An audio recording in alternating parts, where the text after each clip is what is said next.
우리가 정끝별 시인의 가지가 담을 넘을 때라는 작품을 볼 건데요. 이 작품은 여러분 내용이 정말 어렵지는 않아요. 그래서 우리 친구들이 쉽게 읽을 수 있는 시인데요. 사실 이게 이제 몇 번 수능 특강에 등장을 하다가 실제 평가원이라는 굉장히 중요한 시험이죠. 평가원 모의고사에도 기출이 된 작품이니까 되게 중요한 작품이 됐어요. 그래서 우리 친구들이 이번에 공부를 하면서 잘 정리를 해놓고 어떤 이야기를 하는 시인지 좀 알아보면 좋을 것 같아요. 자, 여러분. 제목은요, 가지가 담을 넘을 때예요. 그렇다면 당연히 제재는 가지, 담 이런 것들이 될 수 있겠죠. 과연 가지가 담을 넘을 때 무슨 일이 있다는 건지 우리가 한번 고민하면서 읽어봐야겠네요. 자, 이를테면 수양에 늘어진 가지가 담을 넘을 때, 여러분 중요한 부분이 나왔죠? 제목이 내용에 등장하면 그 부분은 되게 중요한 거예요. 그건 수양 가지만의 일은 아니었을 것이다.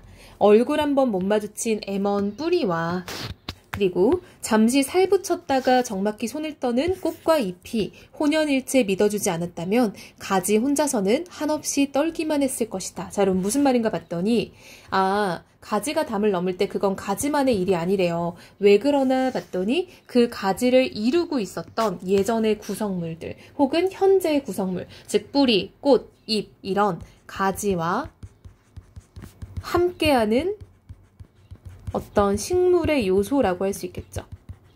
이런 것들이 믿어주지 않았다면 가지가 담을 넘는 그런 힘든 일은 하지 못했을 거다라는 거죠.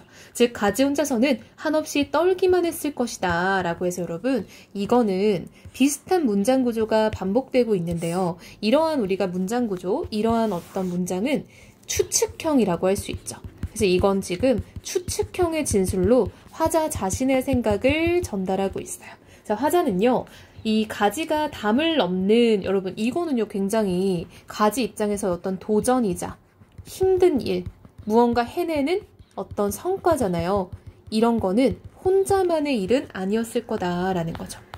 한 닷새 내리고 내리던 고집센 비가 아니었으면, 밤새 정분만 쌓던 돌이 없는 폭설이 아니었으면 담을 넘는다는 게 가지에게는 그리 신명나는 일은 아니었을 것이다. 여러분 보세요. 사실 이 비라든지 혹은 폭설이라든지 이런 것들은 가지, 즉 식물이 자라나는 데 있어서 굉장히 어떻게 힘들게 하는 요소들이라고 할 수 있잖아요. 한마디로 이런 것들은 식물이 자라나는 데 있어서 어떤 고난과 실현이 되는 요소인데요. 그런 게 아니었으면은 담을 넘는 게 가지에게는 그리 신나는 일이 아니었을 거래요. 한마디로 이러한 고난과 시련이 있었기에 더 신난 일이 됐다라는 거죠. 즉 고난과 시련이 있었기에 더욱 신나는 일이 되었을 거다라고 보는 거죠.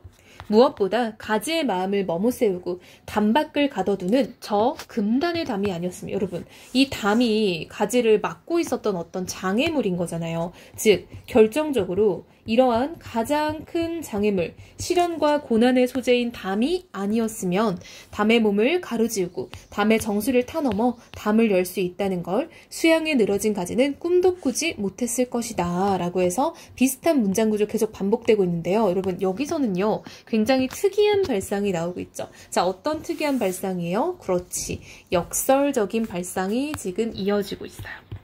어떤 점에서 역설적이냐면요, 사실 비, 폭설, 담 이런 것들은 식물이 자라는 데 있어서 방해가 되는 요소들인데요. 이러한 시련과 고난이 오히려 담에게 도전 정신을 일깨워주고 뭔가를 해냈다라는 어떤 성취감을 더 북돋아주는 그런 역할을 했을 거라는 거예요. 즉 부정적인 요소가 오히려 담의 긍정적인 성숙에 도움이 됐다라는 역설적 발상인 거죠.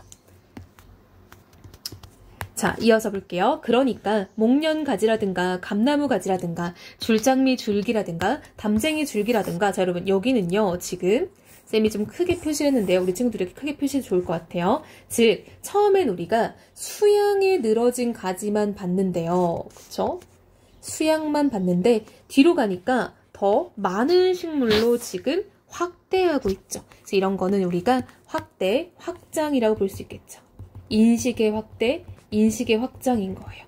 즉 수양뿐만 아니라 다양한 이런 가지들도 마찬가지다라는 거죠.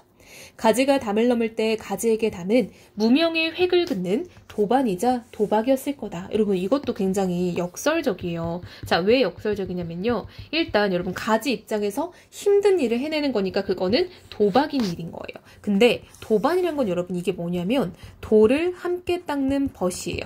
돌을 함께 성취하는 벗이란 뜻이거든요. 즉 담이 가지에게 있어서는 도박이자 도반이었다라는 것도 굉장히 역설적인 인식이죠.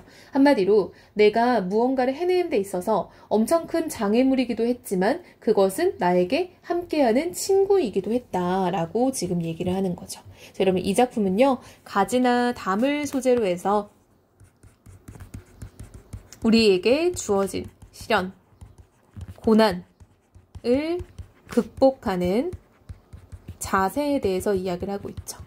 힘든 일이 있어도 우리가 그거를 헤쳐나갈 수 있음을 지금 보여준다라고 볼 수 있겠죠. 자, 여러분 특징은요. 우리가 아까 앞에 쌤이 짚어준 것처럼 유사한 통사구조가 굉장히 많이 반복되고 있죠.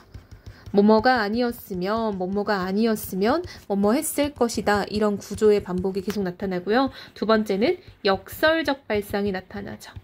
그쵸? 힘든 것들이 오히려 나를 키우게 한다. 걔는 도박이자 도반이다. 이런 것들이 좀 특이한 진술이라고 볼 수 있겠고요. 세 번째는 추측형 진술이 지금 줄을 이루고 있다라는 것도 볼 수 있겠죠. 자, 그리고 여러분 이런 것도 체크하면 좋겠대요. 뭐뭐가 아니었다면 가정하는 거죠. 뭐뭐였으면 이런 식으로. 자, 그래서 여러분 이 작품은요, 꼭 뭐 시험범위여서 중요한 것도 있겠지만 우리 친구들에게 있어서 어떤 삶의 자세를 좀 보여줄 수도 있어요. 그쵸? 그렇기 때문에 이 작품의 성격을 우리가 교훈적이고 가지가 담을 넘는 것을 통해서 성찰한 거죠. 성찰적이고 여러분 이런 생각은 좀 깊게 생각을 해야지 나오는 거잖아요. 사색적이다라고 할 수 있겠죠. 그래서 이 작품의 성격은 교훈적이고 사색적이고 성찰적이다. 이런 것들도 좀 정리해두면 좋을 것 같아요.